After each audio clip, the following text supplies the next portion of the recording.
La danse peut-elle servir le pouvoir? Une question, une réponse par le labo d'art.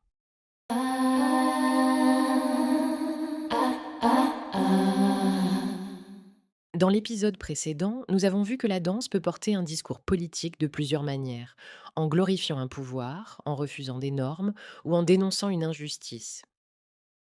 Aujourd'hui, on commence par la première idée, peut-être la plus dérangeante. La danse n'est pas toujours politique parce qu'elle conteste. Elle peut aussi être politique parce qu'elle sert un pouvoir. Un corps qui danse peut devenir une image d'ordre, d'autorité, d'unité ou de domination. La danse peut organiser les corps, hiérarchiser les places, fabriquer une vision du monde. L'exemple le plus clair, c'est le Ballet royal de la nuit, donné en 1653 avec Louis XIV dans le rôle du soleil levant. Nous sommes après la Fronde, une période de trouble qui a fragilisé l'autorité royale. Voir le jeune roi apparaître en soleil n'est donc pas un simple effet spectaculaire. Le costume, les rayons, l'or, la richesse visuelle transforment son corps en symbole politique. Louis XIV ne danse pas seulement un personnage, il devient l'image d'un pouvoir qui revient, qui éclaire, qui ordonne, qui se place au centre. Dans ce ballet, tous les regards convergent vers le roi. Le groupe, l'espace, les entrées, les effets visuels construisent une hiérarchie. La danse fabrique une image, celle d'un souverain capable de ramener l'ordre après la nuit du désordre. Ici, la danse ne dénonce rien. Elle glorifie, elle transforme le corps royal en corps politique. Le roi maîtrise son corps comme il prétend maîtriser le royaume. Le mouvement devient un langage de légitimation. Mais le rapport entre danse et pouvoir ne se limite pas au cours royal. Au XXe siècle, il devient plus ambigu, surtout quand des régimes autoritaires s'intéressent au corps collectif. C'est le cas de Rudolf Laban, figure majeure de la danse moderne et de l'analyse du mouvement. Son travail sur le mouvement choral met en scène des groupes nombreux, des corps organisés dans l'espace, des mouvements collectifs. Or, pour un régime autoritaire, cette image peut être très attirante, un peuple en mouvement, une masse unifiée, une communauté visible. Dans l'Allemagne des années 1930, le travail de Laban entre ainsi en tension avec le contexte politique. Il est associé à un projet chorégraphique lié aux Jeux olympiques de Berlin de 1936 avant d'être désavoué par Goebbels.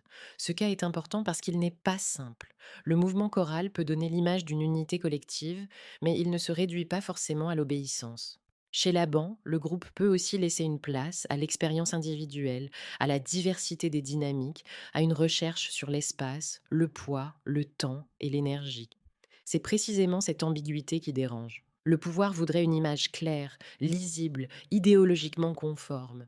Mais la danse, même collective, n'est jamais totalement contrôlable. Elle peut être récupérée, puis rejetée si elle ne produit pas exactement l'image attendue. Avec Mary Wigman, autre grande figure de la danse moderne allemande, la question devient encore plus délicate. Sa danse expressionniste explore un corps intense, sombre, parfois rituel, éloigné de la grâce classique. Dans Exentanz, par exemple, le corps est bas, anguleux, masqué, inquiétant. Il ne rassure pas, il dérange. Sous un régime autoritaire, une telle danse peut devenir suspecte. Pourquoi? Parce qu'elle propose une autre image du corps.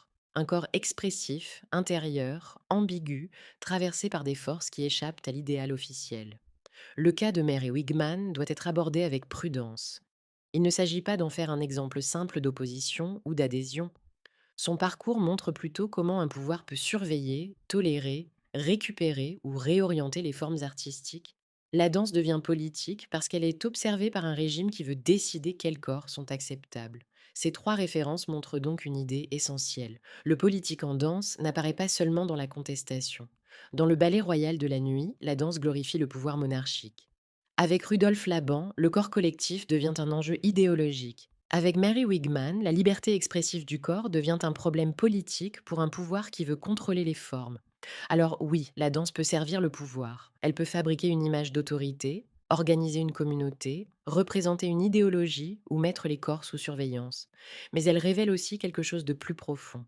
Tout pouvoir s'intéresse au corps, à leur place, à leur forme, à leur énergie, à ce qu'ils donnent à voir.